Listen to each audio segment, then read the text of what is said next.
Buenos días, mi nombre es Ariana Belén Ayala Romano, curso el segundo semestre de la licenciatura de Enfermería y Obstetricia, y hoy vengo a hablarles sobre las heridas. Las heridas son la pérdida de solución de la descontinuidad de la piel, esto quiere decir que se rompe la piel. Esto es ocasionado por factores externos o internos. Internos sería la fractura del hueso, y factores secundarios, que es por la falta de absorción a la fuerza traumática que se provoca sobre alguna zona del cuerpo. Cuando el tejido roto no se puede curar de forma natural, se debe realizar manteniendo los bordes unidos por medios mecánicos. Se debe de realizar esto hasta que la herida haya cicatrizado para resistir las tensiones necesarias para dichos soportes. Eh, para las heridas tenemos factores que nos dificultan, nos afectan el proceso de cicatrización y de curación.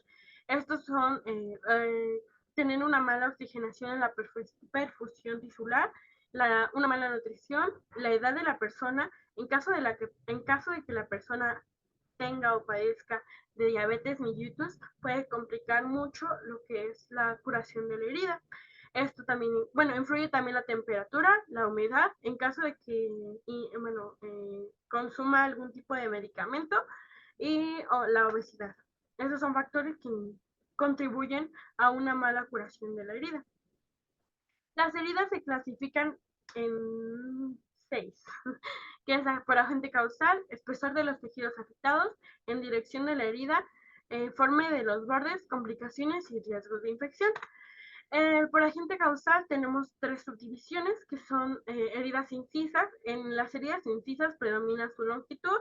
Estas son producidas por el deslizamiento de algún objeto con filos sobre la superficie de la piel y sus bordes son definidos.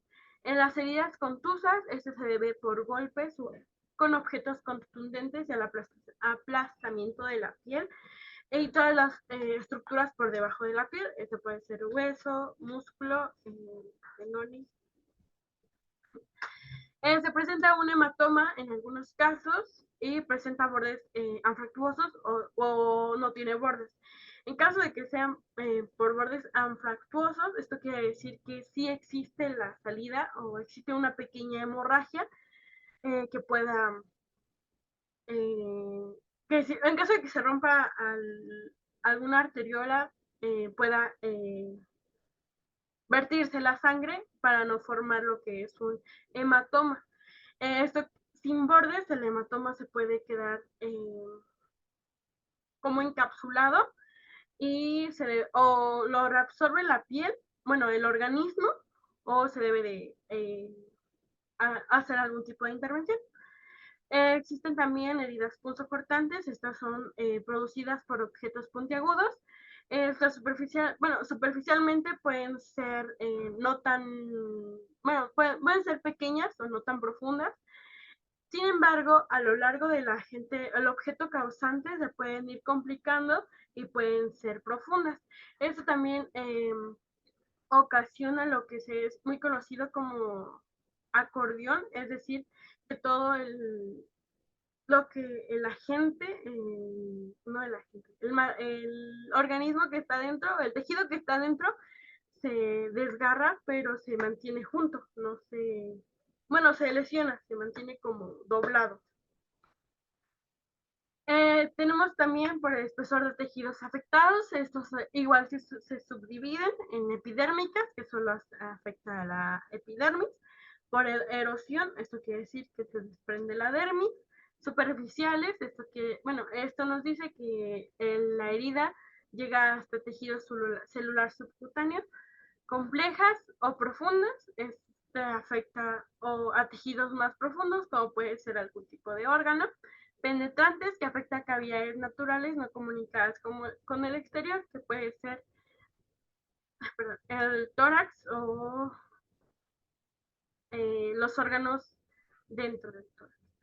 Y por empalamiento, esto quiere decir que tiene un orificio de entrada y uno de salida. Esos pueden ser anales o vaginales o ya en alguna parte del cuerpo. Tenemos también que se clasifican por su dirección. Estos pueden ser longitudinales, transversales, oblicuas y espiroideas. También por su forma de aerobordes, estos pueden ser simples, angulares, estrellados, abusivos, en escal y con algún tipo de pérdida de sustancia. Esto quiere decir que, la zona afectada tuvo un desprendimiento de alguna parte de este. Las complicaciones.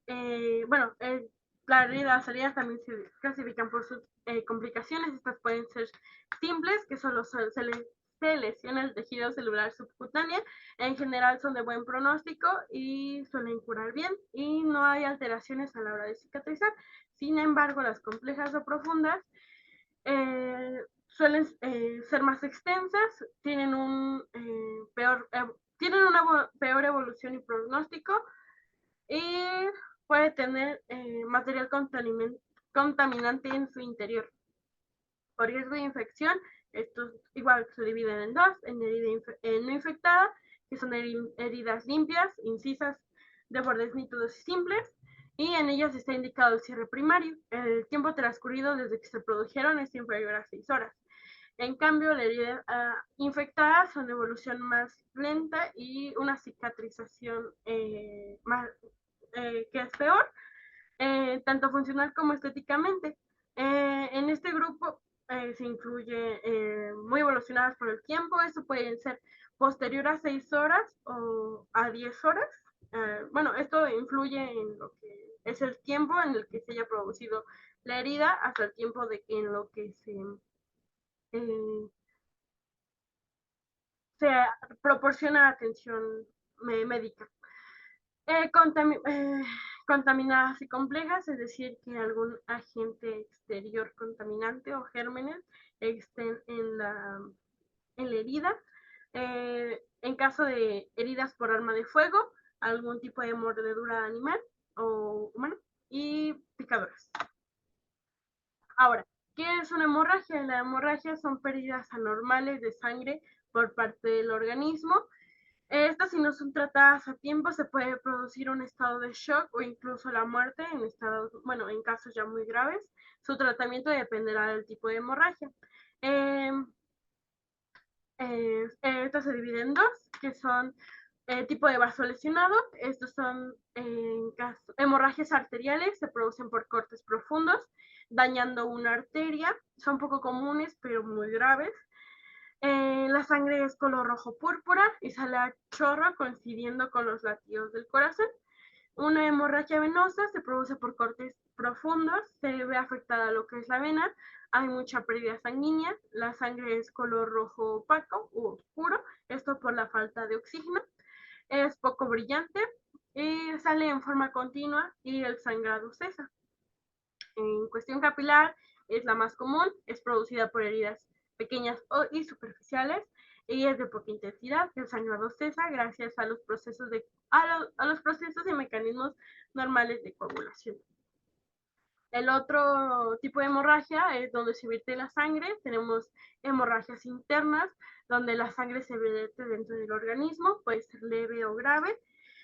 Si se afecta, esto depende si se afecta alguna vena o arteria o por una ruptura de alguna víscera del cuerpo. Externa, pues que la sangre se vierte al exterior, y exteriorizada, esto quiere decir que la sangre sale a través de orificios naturales como es la nariz, oídos, boca, ano o orina. En la orina. Ahora, en caso de que exista una hemorragia, está el mecanismo que es la hemostasia, que tiene como finalidad detener el proceso hemorrágico, comprende la vasoconstricción, formación de un tapón plaquetario y coagulación de la sangre. La hemostasia se divide en dos. Que es la hemostasia primaria, comprende el proceso de contracción vascular, adhesión, activación y agregación plaquetaria. Estos procesos dan formación a lo que es el tapón plaquetario para evitar que la sangre se siga virtiendo. Y tenemos la hemostasis secundaria, que consiste en la formación de un conglomerado de una proteína llamada fibrina, que estabiliza el tapón plaquetario. Cuando se altera suelen aparecer hemorragias tardías, a veces en forma de hematomas. Mecanismos externos. En caso, bueno, para la hemostasia tenemos que hacer una presión directa sobre la herida con un paño limpio o estéril durante unos minutos. En caso de que la hemorragia no se detenga, se debe de aplicar presión directa sobre la vena o arteria en algunos puntos de compresión y aplicación de un torniquete. En la aplicación de un torniquete ya es cuando la hemorragia es más grave o aplicado los dos puntos anteriores, esta no cesa. Se debe de aplicar presión directa sobre aplicar presión directa sobre por una banda ancha en la función de la parte del organismo lesionada. Y para la aplicación de un torniquete tenemos de tener en cuenta que en la extremidad solo existe un hueso. Se debe de anotar la hora del torniquete, ya que no debe de sobrepasar de los 15 minutos de su aplicación. Se debe tener en cuenta si se trata de una hemorragia arterial o venosa, esto con la finalidad de para que el torniquete se aplique de manera proximal o distal según sea el caso. Ahora, la sutura. La sutura se refiere al material utilizado que favorece la cicatrización a una herida mediante la aproximación de los bordes, esto con la finalidad de mantenerlos unidos. Para una sutura ideal, esta debe de ser estéril, tiene que ser resistente a la tracción, debe de ser flexible, debe de ser de calibre pequeño, que no sea cortante o traumática para el paciente, no debe de ser tóxica, se debe prevenir la formación de licencias, debe de ser eficiente y debe de tener resultados predecibles y de buen pronóstico. Para realizar una sutura necesitamos lo que son hilos de sutura, el cual se divide en dos grupos, que son reabsorbibles y no reabsorbibles. Los reabsorbibles se consideran a todo tipo de hilos que son absorbibles, es decir, que pierden su fuerza o la mayoría de su fuerza de tracción transcurridos 60 días. Desde la colocación. Esto gracias a que el metabolismo metaboliza este hilo. Bueno, el organismo metaboliza este hilo, provocan una reacción inflamatoria leve y se emplean en suturas profundas. Tenemos como dos ejemplos el ácido poliglicólico, que dura de 120 a 90 días, y la polidioxinona, que dura 180 días. Y los no reabsorbibles, estos son los que no metaboliza el organismo, se emplea para suturas cutáneas que vayan a ser retiradas o para estructuras que han de mantener una tensión constante. Estos pueden ser de celan, lino, nilón, polietileno, polipropileno y acero inoxidable. El que ahorita es más utilizado es el de acero inoxidable. Estos hilos se clasifican en dos. Está el monofilamento y el multifilamento. El monofilamento se refiere a todo tipo de hilos muy finos, uniformes y homogéneos en su aspecto externo y sección, y es de menor resistencia física. Como ventajas tiene que es menor resistencia a su paso en los tejidos, tiene menos impurezas en su superficie que penetran el asiento de gérmenes y su cicatriz es mínima. Como inconvenientes, es difícil de manejar, vuelve rápidamente a su forma original, y la precisión de los nudos se deben de necesitar más nudos para que no se deshaga la sutura. Y estos pueden ser de propileno, metálicos y polidoxinona. Y están los multifilamentos, que estos son hilos monofilamentos torsionados o trenzados. Eso quiere decir que son muchos hilos monofilamentosos. Pueden llevar un tratamiento superficial anticapilar de sustancias hidrófobas. Tiene como ventajas que es una mayor resistencia a la tensión, tiene menor riesgo en caso de una torsión, tienen una mayor flexibilidad y su facilidad es mayor.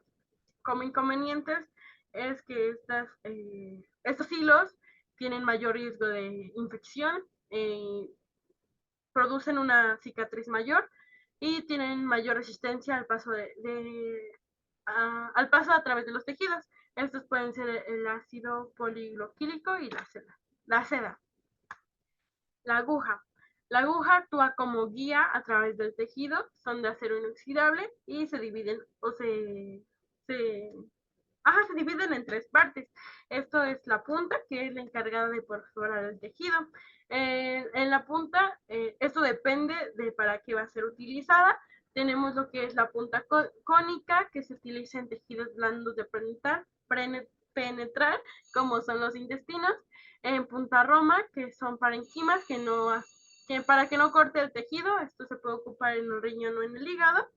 El triangular tiene tres aristas cortantes. Esta se utiliza mayormente en lo que es la piel. El taper cut son combinación de una punta triangular y cónica. Y la espatulada tiene dos aristas cortantes en la parte superior. Esta punta se utiliza para la sutura de lo que son los ojos, bueno, en las córneas. La siguiente parte de la aguja es el mandrín, es donde se aloja y se fija el hilo de sutura, y el cuerpo. Ese puede ser triangular o cilíndrico. La aguja tiene curvaturas. Estas pueden ser semicurvas, que son raramente utilizadas y pueden emplearse en la piel.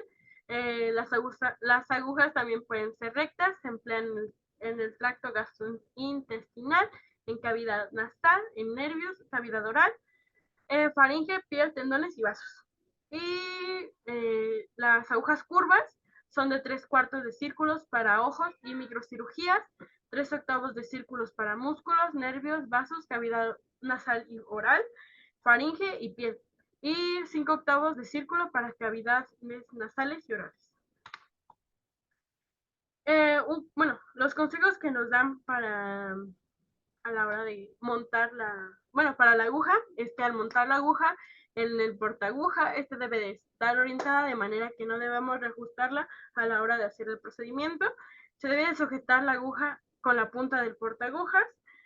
No se debe de sujetar la punta con demasiada apretada o con demasiada fuerza, ya que se puede romper o se puede doblar, y se debe de verificar siempre la alineación de las quijadas del portaagujas.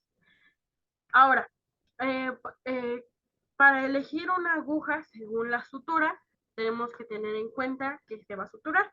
En caso de que se suture piel, debe de ser una punta triangular con una aguja de 3/8 de círculo. Para tejidos subcutáneos son agujas triangulares de medio círculo. Para paneurosis son agujas triangulares. Para músculos son agujas fuertes de semicírculo y triangulares. Para vasos son agujas de punta cónica con curvatura de 3/8, y nervios son agujas de punta triangular. Ahora, para realizar una sutura se deben de ocupar anestésicos. Anestésicos está general y local. La anestesia general es aquella que produce impulsos, que impide los impulsos eléctricos a todo el cuerpo, pero sin afectar al organismo. En caso de la anestesia local, son fármacos que solo impiden la conducción de impulsos eléctricos a las membranas del nervio y músculo de forma transitoria y predecible. Esta es originada de la pérdida de sensibilidad de alguna zona del cuerpo. Para la selección de la misma o de los anestésicos se debe de realizar se debe de realizar anteriormente una función, se debe de realizar eh, un examen o un estudio sobre el movimiento o la función de la zona del cuerpo. Esto puede ser en lo que son los dedos. Esto se debe de aplicar la anestesia. En caso de alguna lesión o herida en el dedo que se debe de suturar, se debe de aplicar en la primera falange, en la parte externa. Bueno, para la elección del anestésico se debe de realizar en función de la duración que pretendamos realizar el procedimiento. Tenemos primero que nada la lidocaína, que tiene un inicio de acción de 2 a 4 minutos y con 1 hora de duración. Y la mepivacaína igual tiene un inicio de acción de 2 a 5 minutos y igual también dura 1 hora bueno, tiene una duración de 1 hora. La técnica de administración dependerá de la zona a infiltrar. Puede realizarse una anestesia tópica en lesiones superficiales y de poca extensión, anestesia regional, si la extensión de la lesión es muy elevada o por planos. Uh, y para aplicar la anestesia local se debe realizar, como les comentaba, un examen o un examen de la función motora y sensitiva de la zona afectada. Antes de infiltrar la anestesia, se debe preguntar a la persona si existe la alergia a algún fármaco. Se debe de verificar si la zona anestesiada es de poca extensión. Si este es el caso, se debe utilizar una jeringa de 2 a 3 mililitros con una aguja subcutánea y no se debe de sobrepasar las dosis máximas y utilizar concentraciones preferiblemente al 1%. Para este tipo de suturas o los puntos tenemos principios generales y específicos. Como podemos ver en la primera tabla, los principios generales nos dan una visión general de todo lo que es el cuerpo, dividido en tres: pues, cuero cabelludo, cuello y cara, tórax, abdomen, espalda y extremidades. Ahora, basándonos ya en principios específicos, como podemos ver, la sutura cutánea mayormente es de monofilamento y seda, solo cambian como los calibres, y en el cuero cabelludo se ocupan grapas o sedas. La sutura, pues mayormente es la misma, y la retirada de puntos, esto dependerá de la herida, pero la que se necesita mayor tiempo es para una sutura a nivel de la espalda, que se ocupa de 10 a 12 días para que se retiren los puntos. El objetivo de las suturas es la reparación de una herida. Bueno, de la reparación de una herida mediante las suturas es controlar una hemorragia, prevenir la infección, preservar la función de la zona afectada y recuperar la estética de la zona del cuerpo. Para realizar este procedimiento se debe ocupar suero fisiológico para limpiar la herida, yodopovidona, este es el antiséptico que nos recomienda, gasas y guantes estériles, paño fenestrado, vendas o apósitos, jeringas de 2, 5 y 10 mililitros, agujas subcutáneas e intramusculares, anestésico local, suturas no reabsorbibles y reabsorbibles según sea el caso, pinza con dientes, tijera de corte, bisturí y mosquitos curvos. Para iniciar con este procedimiento, primero tenemos que valorar y explorar la herida para verificar o tener en cuenta cuál va a ser la mejor intervención que nosotros podemos hacer. Tenemos que verificar si la herida no es susceptible a la consulta médica. Esto quiere decir que la herida ya sea más grave, tenga según sea el caso, algún órgano dañado, algún tipo de fractura que necesite la intervención médica. Se debe de preparar la herida, se debe de limpiar y secar adecuadamente para comenzar con la sutura y se debe de colocar en el piso local. Tenemos normas básicas para una correcta sutura. Primero que nada, se debe de tener la herida limpia y libre de gérmenes, cuerpos extraños y tejido desvitalizado. Tiene que ser un cierre progresivo dependiendo de las capas del tejido. Bueno, y tenemos que ir por capas de la piel. Se debe de aproximar a los bordes de la herida y se debe de hacer una mínima presión para evitar una isquemia. Se debe de conseguir una buena eversión en los bordes de la herida. El punto de sutura debe de ser perpendicular a lo largo a la herida y el nudo debe quedar a un lado de esta. Y se debe de colocar un mínimo número de puntos que que tengan una buena aproximación. El tipo de suturas. En suturas tenemos continuas y descontinuas. Las descontinuas son puntos independientes. Esto quiere decir que no son seguidos o no van unidos los puntos entre sí. Los puntos se reparten uniformemente en la herida, facilita la distribución de tensión, favorece el drenaje de la herida y facilita a la hora de retirar los puntos. La sutura descontinua es la más utilizada, ya que gracias a su facilidad de aplicarse o colocarse, eh, pues tiene muchas ventajas.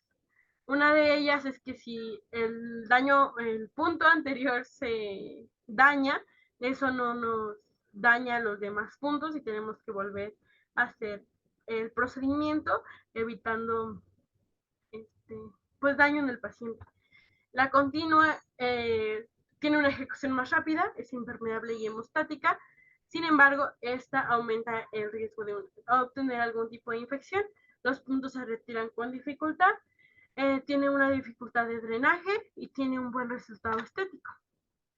El anudado. El anudado, esto se divide en dos técnicas, en una técnica manual y en una técnica instrumental. La técnica manual presenta más inconvenientes ya que hay un mayor gasto de material de sutura y se tiene menos precisión a la hora de realizar el nudo. Se realiza con una aguja recta o con un material de ligadura. En la técnica instrumental se realiza con portaagujas y agujas curvas, tiene mayor precisión y existe un ahorro en el material de sutura. Para suturas discontinuas tenemos diferentes tipos de punto. Tenemos el punto simple, que es el más utilizado, el punto simple con nudo enterrado, el punto colchonero vertical, el punto colchonero horizontal y el punto colchonero horizontal semienterrado. Vamos ahorita a enfocarnos en lo que es el punto simple. El punto simple, como ya les había mencionado, es el más utilizado, es rápido de realizar y quitar, se realiza con material no reabsorbible, se utiliza en el suturado de piel y tejido subcutáneo. Para realizar esta técnica, los puntos de entrada y salida de la aguja deben de estar a la misma distancia, y bueno, estos deben de estar en la misma como en el mismo lugar en ambos bordes. Mm, bueno, en la misma distancia en ambos bordes para tener una estética y quizá una buena técnica. Para realizar, para empezar con este procedimiento, primero la aguja tiene que entrar en un borde de la herida. Estos bordes ya previamente alineados se debe de, formando un ángulo de 90 grados. La aguja debe salir dentro de la herida por el tejido subcutáneo y debe de entrar en el otro borde por el tejido subcutáneo para posteriormente salir por la piel. Eh, en ambos lados tiene que ser, como ya les había mencionado, las incisiones tienen que ser simétricas.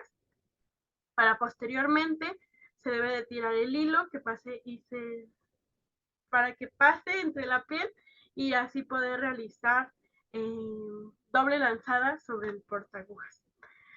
Se debe de cerrar el portaagujas cogiendo el otro extremo del hilo y se debe tirar de ellos con la finalidad de formar el nudo. Y lo llevamos con un empuje suave y lento a los lados de la herida. Como podemos ver en la imagen, se debe de realizar bueno, como podemos ver en la imagen, se debe tener una simetría, deben de ser a la misma distancia, tienen que tener una distancia proximal igual entre cada punto y los nudos tienen que ir a un mismo lado.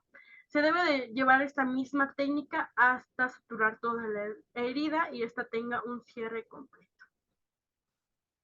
Bueno, sin más que decir, esto sería todo por mi parte. Muchas gracias.